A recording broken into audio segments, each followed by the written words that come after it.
Hello. Hello sir, Vande Mataram. Vande Mataram, Vande Mataram तुम्ही ते sir. सरकारी कार्यालयात ते व्हिडिओ शूटिंग, फोटोग्राफी आणि लाईव्ह करायला आपल्याला मज्जाव नाही करता येत समोरच्या सरकारी अधिकारी कर्मचाऱ्यांना. त्या संदर्भात काहीतरी खुलासेवर आपल्या निर्भय सैनिकांना सांगणार होते. हो हो हो. प्लीज सांगा ना तेवढं. मी ही क्लिप आहे ना आपल्या हं. ग्रुपमध्ये प्लस फेसबुकवर टाकली चालेल ना? चालेल चालेल, सगळ्या सामाजिक माध्यमांवर टाका. चालेल चालेल. तर जेवढं मग असेल तुमचं हां. Facebook, Twitter, YouTube. चालेल. मग तो संदेश पाहिजे आम्हाला. त्याच्यामध्ये तुम्ही आम्हाला अलर्ट करून कसं वाचवू शकाल आणि समोरच्यांना कसं नियंत्रणात आणायचं ते जरा सांगा ना प्लीज. ठीक आहे, ठीक.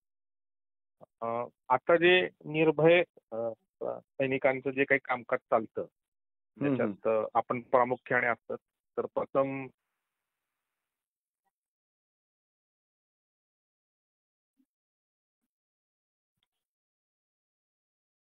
प्रश्न सोडवताना किंवा काही सार्वजनिक तक्रारी म्हणजे रस्त्याचे खड्डे असतील, या संदर्भात विविध शासकीय कार्यालय असेल किंवा त्याच आठवड्यात घडलेल्या प्रसंगानिमित्ताने तुम्हाला आडगाव पोलीस स्टेशनला आंदोलन करावं लागलं. तर हे सगळं आंदोलन करत असताना तुम्ही आणि सगळेच निर्भय सैनिक किंवा सगळ्याच नागरिकांसाठी पण हे उपयुक्त आहे ही बाब. तर ज्याही वेळेस संबंधित पोलीस स्टेशन किंवा संबंधित शासकीय कार्यालय हे तुमच्या तक्रारींची यावेळेस दखल घेत नाही किंवा तिथे कार्यालयात गेल्यावर जी काही हेळसांड सामान्य नागरिकांची, निर्भय सैनिकांचं सगळ्यांचीच होते. मागे आपण बघितलं की ठाणे जिल्ह्यातल्या शहापूर तालुक्यात तर आपले जिल्हाध्यक्ष राहुल काठोळे त्यांच्या बाबतीत तर 2 वेळा हा प्रसंग घडला. म्हणजे तहसीलदार कार्यालय शहापूर आणि नुकताच मागच्या आठवड्यातला तहसीलदार कार्यालय कल्याण. तर या संदर्भाने मला असं सांगायचंय की ज्यावेळेस तुम्ही फेसबुक लाईव्ह करतात सर्वजण, तर तिथले अधिकारी कर्मचारी पहिल्यांदाच तुम्हाला अटकाव करतात की ते बंद करा मग बोला. तर तो बंद करण्याचा काही संबंधच नाहीये.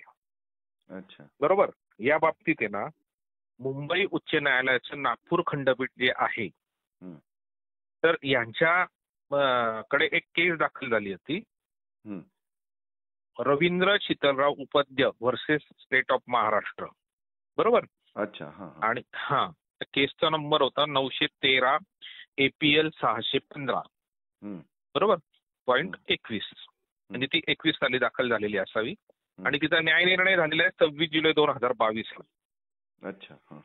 ही केसची होती की तक्रारदार एक संबंधित पोलीस स्टेशनला ज्यावेळेस गेले तर त्यांनी त्याच्या मोबाईलमध्ये रेकॉर्डिंग केलं आणि ते तिथल्या ठाणे अंमलदार किंवा त्या पोलीस निरीक्षकाला लक्षात आल्यावर त्यांनी FIR दाखल केला आणि ती ट्रायल त्याची ती खालच्या कोर्टात चालू होती. परंतु तो FIR चुकीचा दाखल झाला म्हणून त्याने स्क्वॅश करण्यासाठी हे नागपूर खंडपीठामध्ये केस दाखल केली होती. तर त्याच्यात नागपूर खंडपीठाने तो FIR तर स्क्वॅश केला जो चुकीचा दाखल केला होता त्या व्यक्तीवर व्हिडिओ रेकॉर्डिंग संबंधाने. आणि त्याच्यात त्यांनी आजचे देखील त्यांच्या आदेशात म्हटलेलं आहे की कार्यालयीन गुपिती कायदा, कार्यालयीन गुपिते कायदा 1923 म्हणजेच ऑफिशियल सिक्रेसी ऍक्ट 1923 चा कलम 2(8) याच्यामध्ये ज्या ज्या क्षेत्रासंबंधाने प्रोहिबिटेड एरियाज असं जिथं म्हटलेलं आहे, म्हणजे प्रतिबंधित क्षेत्र जिथं म्हटलेलं आहे, तिथेच फक्त तुम्ही व्हिडिओ शूटिंग, फोटोग्राफी किंवा तत्सम जे काही हे आहे असे प्रकार तुम्ही करू शकत नाही.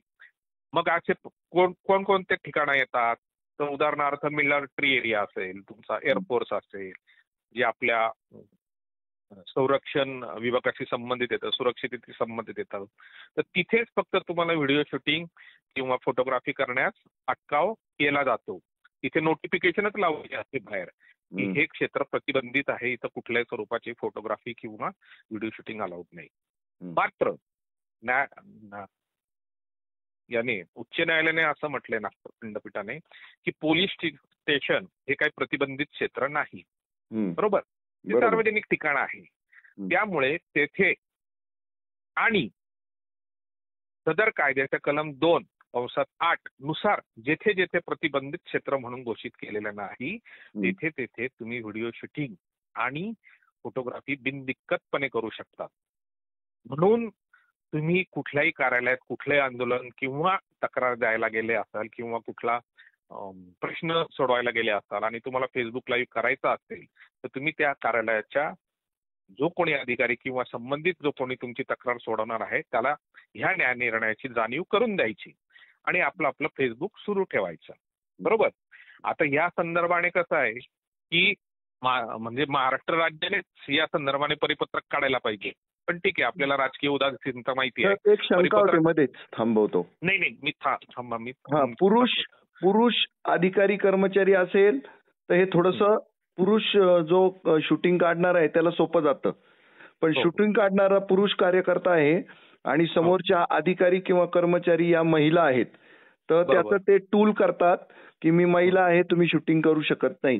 त्याबद्दल थोडासा 2 सेकंदाचा खुलासा केला तर बरं होईल. हा, कसं आहे, एकदा तुम्ही शासकीय विभागात सार्वजनिक विभागात नोकरीला लागले की तिथं जेंडर हा विषय नसतो. बरोबर. तिथे तुम्ही ते पद आहे. आता समजा तुम्ही तहसीलदाराकडे एखादी तक्रार घेऊन गेलात, बरोबर, किंवा तिथे तुमचा काही वादविवाद झाला तर त्या खुर्चीवर बसणारा पुरुष आहे की महिला आहे हे काही त्या तहसीलदार पदाला जेंडर मान्य नाहीये. तहसीलदाराकडे तुम्ही गेलेला आहात.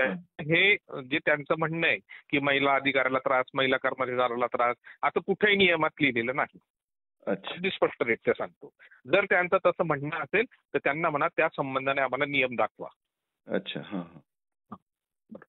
तर ह्याच्यात म्हणजे ह्या न्याय निर्णयाच्या अनुषंगाने ज्यावेळेस अमितेश कुमार जे आता पुण्याला कमिशनर ऑफ पोलीस आहेत, तर ते नागपूरला कमिशनर ऑफ पोलीस असताना त्यांनी तर एक परिपत्रकच काढलं होतं त्यांच्या कमिशनरेट एरियामध्ये येणाऱ्या सर्व पोलीस स्टेशनला की आपली पोलीस स्थानकं ही काही प्रतिबंधित क्षेत्र नसल्यामुळे तेथे फोटोग्राफी अथवा व्हिडिओ शूटिंग ही अलाउड आहे असं त्यांचं धडधडीत 13 जून 2023चं परिपत्रक आहे.